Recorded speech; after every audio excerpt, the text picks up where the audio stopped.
Imagine this, the power just went out. Your first step, assess the situation immediately. You might be thinking, what's the big deal? It's just a power outage. But we're here to tell you that this could be the start of something much bigger.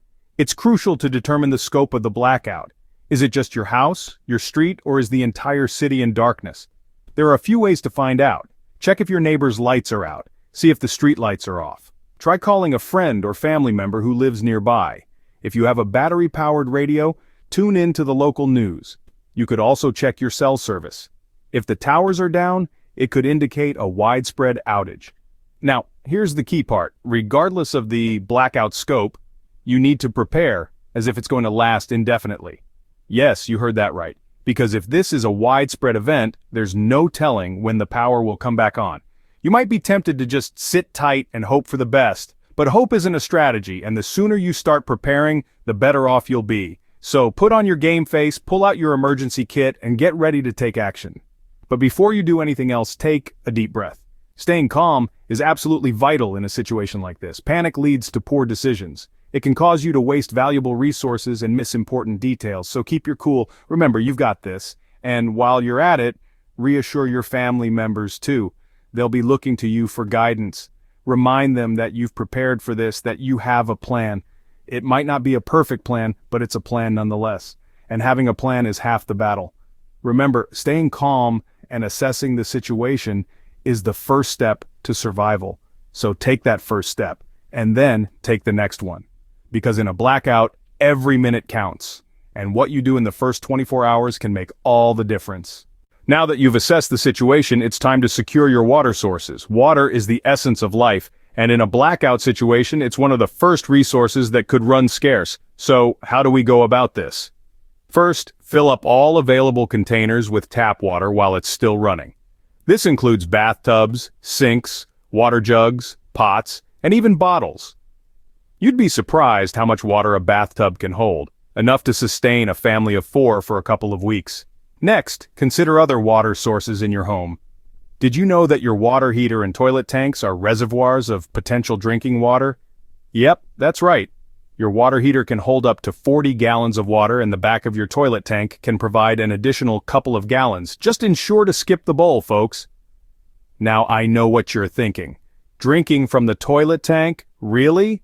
But in a survival situation, you can't afford to be picky. However, that's where our next point comes in. Water purification.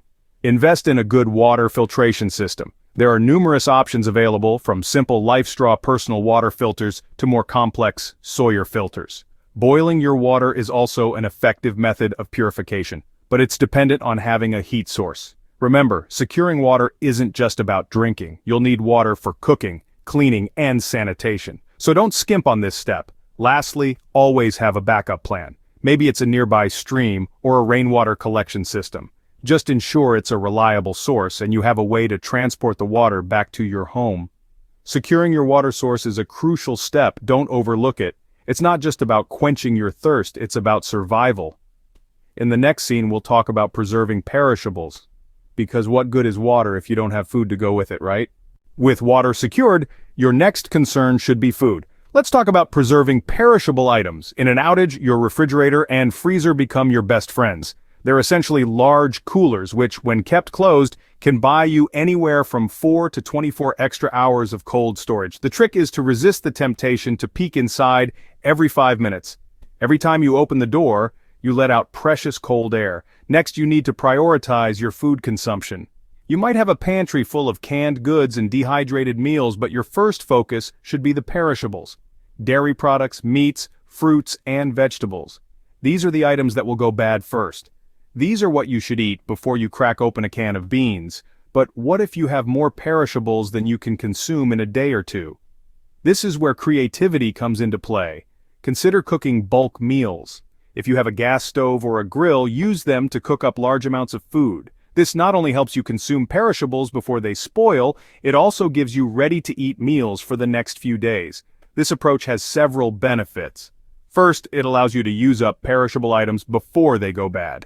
Second, cooked food typically takes up less space than raw ingredients, allowing you to potentially free up some storage space. And third, cooking in bulk reduces the amount of fuel you'll need down the line. Remember, in a blackout situation, food is more than just a source of comfort. It's your energy source. It's what keeps you going.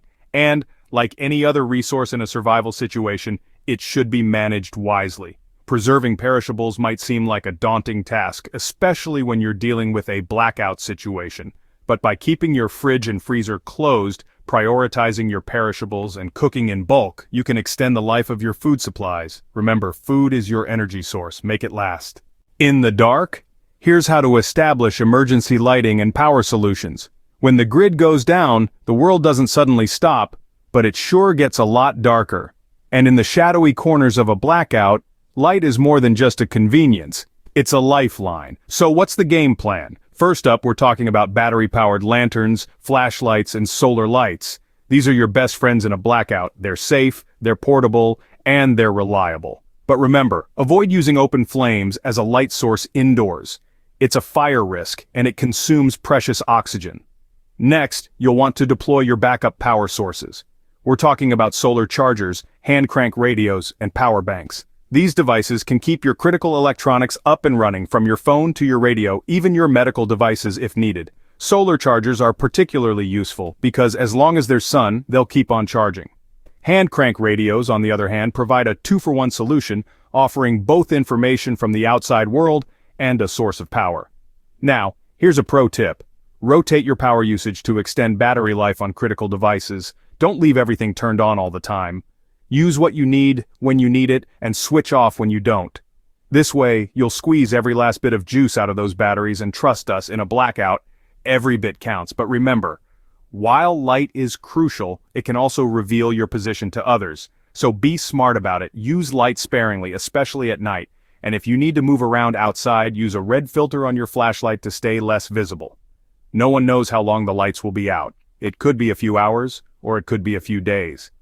But by establishing emergency lighting and power solutions, you're taking a significant step towards self-reliance. You're not just surviving the blackout, you're thriving in it. Stay illuminated, it's a beacon of hope in the dark. Security is a must during a blackout. Here's how to lock down your home. During a blackout, it's not just the lack of electricity that can be a problem. Crime rates can spike as opportunists take advantage of the chaos. That's why it's crucial to secure your home and make it an unappealing target. Start by securing all doors and windows. This might seem obvious, but it's a step that's often overlooked. Make sure all entry points are locked and consider reinforcing them with additional locks or barricades if necessary. Furniture, for instance, can be used to block doors and windows from the inside. But don't stop there. The darkness of a blackout can give potential intruders the perfect cover. Consider setting up motion sensor alarms or noise traps around your property. Battery-operated alarms can be a great investment. They'll alert you to any movement, giving you the chance to react before it's too late. Noise traps can be as simple as a string of cans or anything that will make a loud noise when disturbed. They might seem primitive, but they're effective. Place them around the perimeter of your home or near potential entry points. You'll be surprised at how a little noise can deter would-be intruders. And while it's important to be prepared for potential threats, don't forget to also be a good neighbor. Offer help where you can and keep an eye out for each other. Communities that stick together are stronger and more resilient in the face of adversity. So, lock down your home, set up your defenses, and rest easy, knowing you're doing everything you can to keep your family safe. Because when the lights go out, the last thing you want to worry about is whether or not you're protected.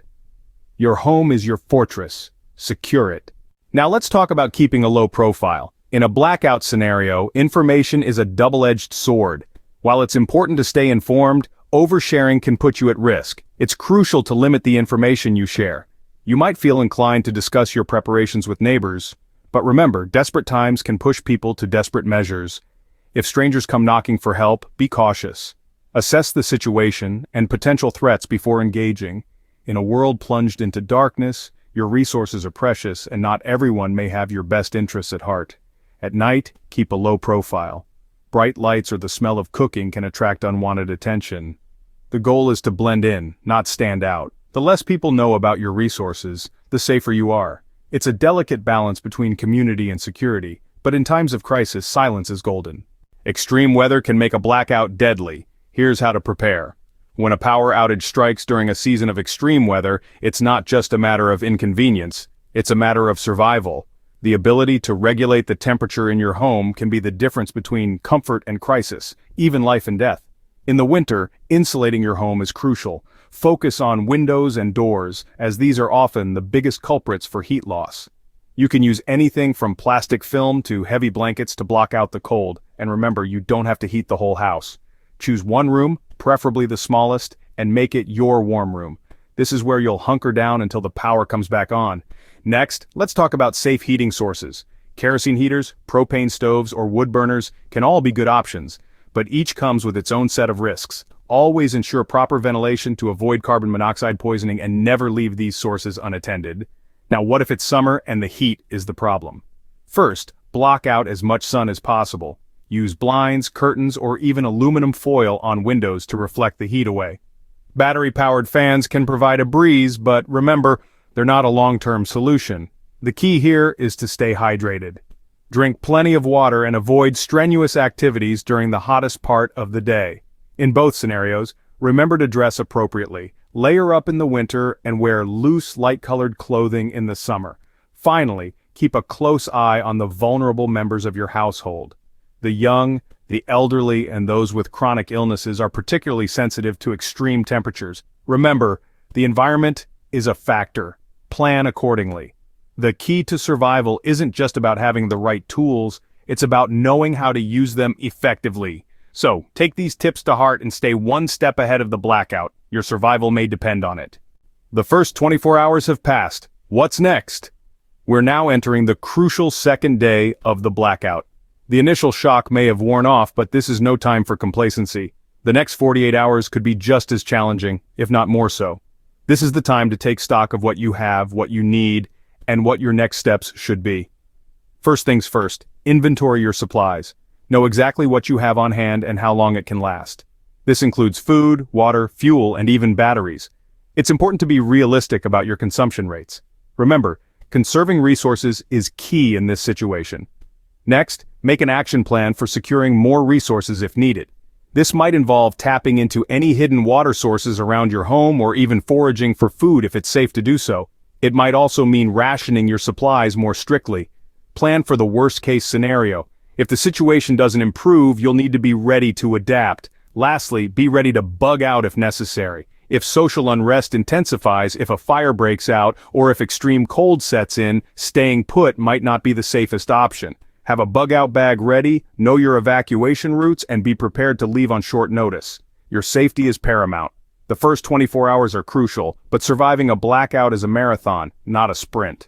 It's about endurance, resourcefulness, and adaptability.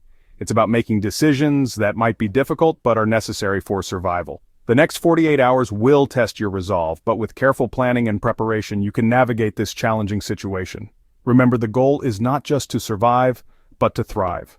Stay prepared, stay safe, and stay strong.